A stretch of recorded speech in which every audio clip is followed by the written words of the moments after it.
The editor of the original Star Wars trilogy, Marcia Lucas, has passed away at 80 years old. This is a tragic day for Star Wars fans. If you're a Star Wars fan, or if you're a film fan and you have no idea who Marcia is, you should absolutely know who this woman is, because this woman right here, we would not have Star Wars without her. Okay, this guy created Star Wars. It came from his imagination, it came from his own personality and experience. But she's the one that built it and shaped it into what it was.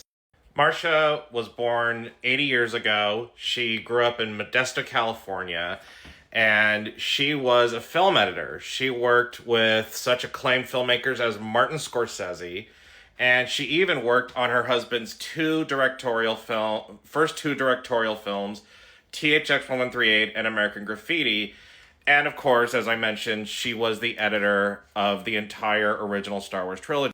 Now, you may be wondering why I said we wouldn't have Star Wars without her. And to be honest, it's because without her, Star Wars would not have been a good movie. So apparently, the rough cut of Star Wars was disastrous. Like, George Lucas famously showed a rough cut of it to his director friends, which included Steven Spielberg, Martin Scorsese, Francis Ford Coppola, Brian De Palma, and he wanted to show them like what he was cooking. And it was very hard to follow. The special effects weren't really done yet, so all the space fights were really just World War II Air Force footage. And the dialogue was very clunky and full of political gobbledygook, pretty much like The Phantom Menace. And all of his director friends thought it looked terrible. I mean, Spielberg was like the only director who thought, there's something here. But everybody else, like Brian De Palma, he gave George the hardest time over that movie. I mean, all night, he would go in George's face and shout, "What the beep does the Force mean?" Blah, blah, blah. And fun fact, Brian De Palma wrote the opening crawl for Star Wars A New Hope because he thought that's what the movie was missing. But obviously, it was missing a lot more than that.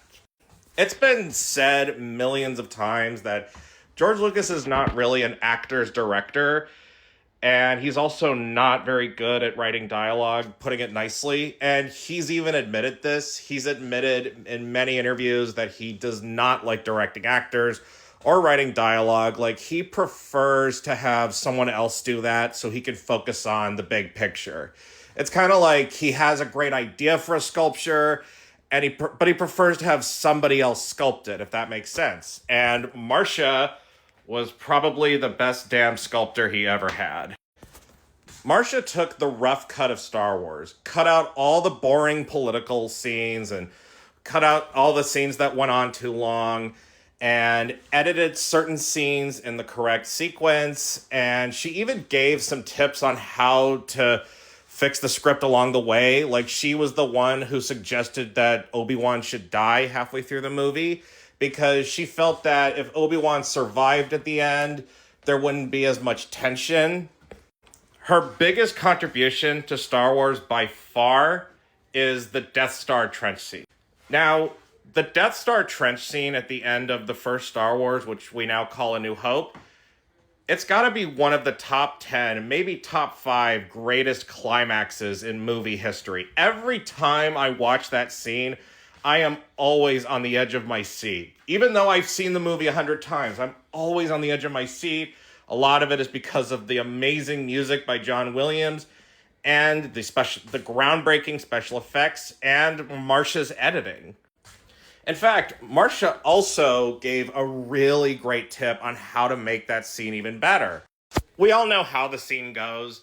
The rebels are trying to destroy the Death Star, and the only way to do it is to fly through this trench and find the exhaust port and fire a photon torpedo. And the exhaust port is 2 meters wide. Now, and of course in the movie, we see one rebel pilot try to make a go at it, and he takes a shot, but it misses. So Luke makes the run, and of course we all know he blows up the Death Star using the Force. Now, in George's original draft, Luke was supposed to go around twice. The first time only relying on his computer, and then the second time relying on the Force. But Marcia was the one who suggested that actually it would be much stronger if Luke only goes through the trench once and uses the Force. That it would be better if we have another Rebel pilot go in to demonstrate that using a computer isn't enough to take down this Death Star. It takes divine intervention. Luke being the one with the biggest connection to it. Like, Marcia had a real good eye for story beats. Like, George Lucas, he excels at world building and technological breakthroughs. Like, his mind, his imagination is unparalleled.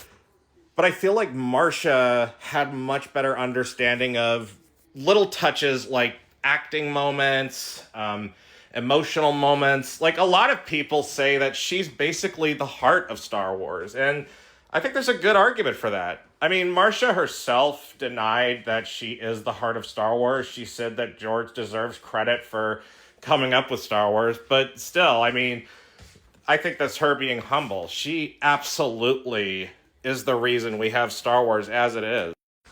She even won an Oscar for editing the first Star Wars. Think about it. Her own husband was nominated for Best Director and even Best Original Screenplay, believe it or not. Yeah, I know, crazy. George Lucas was nominated for an Oscar for Best Original Screenplay and Best Director, and he still lost. But Marcia won the Oscar for Best Editing. That must have been a fun ride home. Now, you may all be wondering, why did Marcia only edit the original trilogy? Why didn't she edit the prequels or any other Star Wars movies after that? Hell, why didn't she edit anything after that? Because if you go on her IMDb page, the last movie she ever worked on was Return of the Jedi, the final film in the original trilogy, and sadly, the end of their marriage. Marcia and George had a nasty divorce while making Return of the Jedi. In fact, Marcia almost quit Return of the Jedi halfway through because of their marital problems, but they decided to put the work first, and I don't think it's really my story to tell of what happened between them. If you want to know more about it, I'm sure you can read about it in books about George Lucas. There's all kinds of documentaries about it, but long story short, it was a very messy divorce. Marcia ended up taking half of George's money, and George got partial custody of the kids, and George decided to spend the rest of his days being a single father.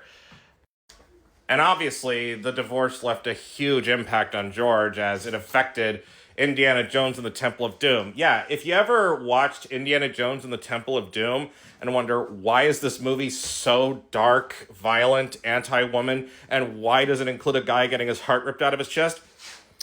That was George processing, fumbling this baddie.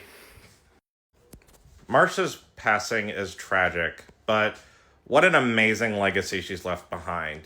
And the fact that in February, they're re-releasing the original Star Wars unaltered. That's right, with none of the special edition stuff, no Greedo shooting first, no extra CGI dinosaurs and all that. It's the original unaltered cut with updated sound and picture quality, and it's the version that Marcia worked on. And it will be seen the way it was meant to be seen, on the big screen.